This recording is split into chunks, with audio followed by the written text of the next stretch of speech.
স্বাধীনতা চিকিৎসক পরিষদ সচিব ১৭ বছরের শাসনামলে ডাক্তার সমাজের জন্য কিছুই করেনি দাবি করে ড্যাবের প্রধান উপদেষ্টা ও বিএনপি চেয়ারপারসনের উপদেষ্টা পরিষদের সদস্য অধ্যাপক ডাক্তার ফরহাদ হালিম ডোনার বলেছেন, সচিব নেতৃবৃন্দ নিজেদের আখের গুছিয়েছে, ডাক্তার সমাজ এবং চিকিৎসার মানোন্নয়নে তারা কিছুই করেনি।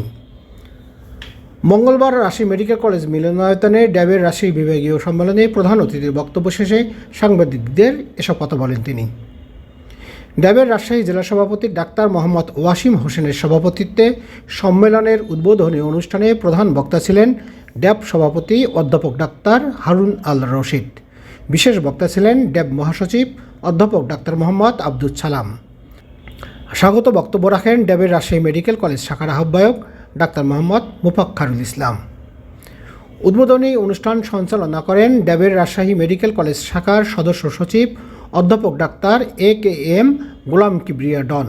ধন্যবাদ জ্ঞাপন করেন রাজশাহী জেলা ড্যাবের সাধারণ সম্পাদক ডাক্তার মোহাম্মদ মনোয়ার তারিক সাবু। সম্মেলনে প্রধান অতিথি অধ্যাপক ডাক্তার ফরহাদ হালিম ডোনার ১৭ বছরে সচিব নেতাদের কর্মকাণ্ড তুলে ধরার পাশাপাশি ড্যাবের পরিকল্পনা নিয়ে বক্তব্য রাখেন। স্বাধীনতা চিকিৎসক পরিষদ এই ১৭ বছর বেসিক্যালি ডাক্তার সমাজের জন্য কিছুই করেনি। তারা তাদের আখের গুছিয়েছে, তারা কীভাবে প্রমোশন নেবে, তারা কীভাবে প্রজেক্ট ডাইরেক্টর হবে, তারা কীভাবে পদ দখল করবে এবং সেই পদ কীভাবে ইনকাম। আপনারা জানেন, এই আপনারাই পত্রিকা, বিভিন্ন পত্রিকা দেখছেন, ইলেকট্রনিক প্রিন্ট মিডিয়া দেখছেন যে ওদের যে স্থেতো কেনার কেলেঙ্কারি, তারপরে মেশিন কেনার কেলেঙ্কারি, পর্দা কেনার কেলেঙ্কারি, এই যে জিনিসটা মানে অর্থ লুটটাই হচ্ছে মূল উদ্দেশ্য। কিন্তু স্বাধীনতা চিকিৎসক পরিষদের মূল দায়িত্ব ছিল ডাক্তার সমাজের এই পেশার মান, এই চিকিৎসার মান উন্নতি করা, সেদিকে তাদের লক্ষ্য ছিলই না। আমরা যেটা জিজ্ঞেস করছি, আমরা ইতিমধ্যে সংস্কার কমিটিতে আমাদের 10 দফা দাবি দিছি। ওই 10 দফাতে আমরা স্পষ্ট করে উল্লেখ করছি 1 থেকে 3 বছর আমরা কী করব, মধ্যমেয়াদে 3 থেকে 5 বছর আমরা কী করব এবং দীর্ঘমেয়াদে 10 বছর পর্যন্ত আমরা কী করব, প্রত্যেকটা সেক্টরকে কীভাবে উন্নত করব সেটা এখানে স্পষ্ট করে ব্যাখ্যা দেওয়া আছে। আমাদের কথা, যারা রাষ্ট্রীয় অপরাধ করছে, যারা জড়িত, তাদের বিচার অবশ্যই হবে এবং আমরা যেখানে পাবো আমরা খুঁজতেছি, সেখানে তো তথ্য পাইলে আমরাও নিজেরাও তাদের বিরুদ্ধে মামলা করবো ইনশাল্লাহ। NDF তাদের মতো করে তাদের আদর্শ নিয়ে চলতেছে, আমরা আমাদের আদর্শ নিয়ে চলতেছি। আমরা আমাদের মতো আমরা চলতেছি, তারা তাদের মতো করে চলতেছে। না, আমাদের মধ্যে তো এমন কোনো মতভেদ, একটা চলতে গেলে তো কিছু কিছু মতভেদ তো হবেই, এটা স্বাভাবিক।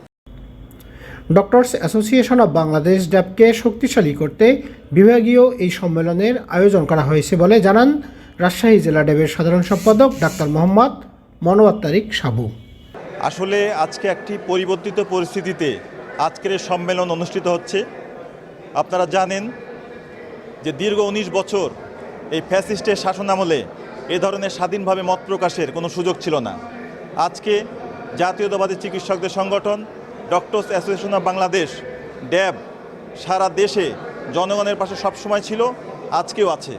আজকে সেই আদর্শে অনুপ্রাণিত হয়ে, শহীদ রাষ্ট্রপতি জিয়াউর রহমান আদর্শে অনুপ্রাণিত হয়ে যে ড্যাব গঠন হয়েছিল, সেই আদর্শে সমস্ত এই আদর্শে লালিত চিকিৎসকদের নিয়ে আজকের এই সমাবেশ। আমরা আশা করি যে এই সমাবেশের মাধ্যমে জাতীয়তাবাদী আদর্শের চিকিৎসকদের মনোবল বৃদ্ধি পাবে এবং তারা দেশ ও জনগণের কাজে ঝাঁপিয়ে পড়বে। গত এই ফ্যাসিস্টের সময় আমরা আসলে ব্যাপকভাবে নির্যাতিত হয়েছি। আমি নিজে 19 বছর চাকরি করলেও 13 বছর গ্রামে চাকরি করেছি, যদিও আমি দুইটি পোস্ট গ্র্যাজুয়েশন ডিগ্রিধারী মানুষ। এছাড়া পঞ্চগড়ে পর্যন্ত আমি চাকরি করে এসেছি এবং আমাদের দলের প্রত্যেকটা নেতাকর্মী তাদের প্রমোশন, পোস্টিং থেকে শুরু করে প্রত্যেকটা কাজে তাদেরকে নির্যাতনের শিকার হতে হয়েছে। পরিবর্তিত পরিস্থিতি আমাদের প্রতিহিংসা রাজনীতিতে আপনারা জানেন যে ডক্টরস অ্যাসোসিয়েশন অব বাংলাদেশ বা বাংলাদেশ জাতীয়তাবাদী দল কখনো প্রতিহিংসা রাজনীতিতে বিশ্বাসী করে না। আমরা আমাদের যোগ্য যারা চিকিৎসক, আমরা চাই যে যোগ্য চিকিৎসকরা সবসময় যোগ্য স্থানে থাকুক এবং দেশ ও জাতি গঠনে অংশগ্রহণ করুক।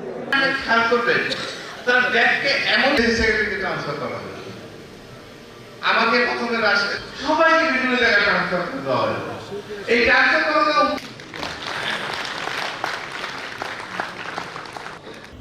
সম সাজু, NTV নিউজ, রাজশাহী।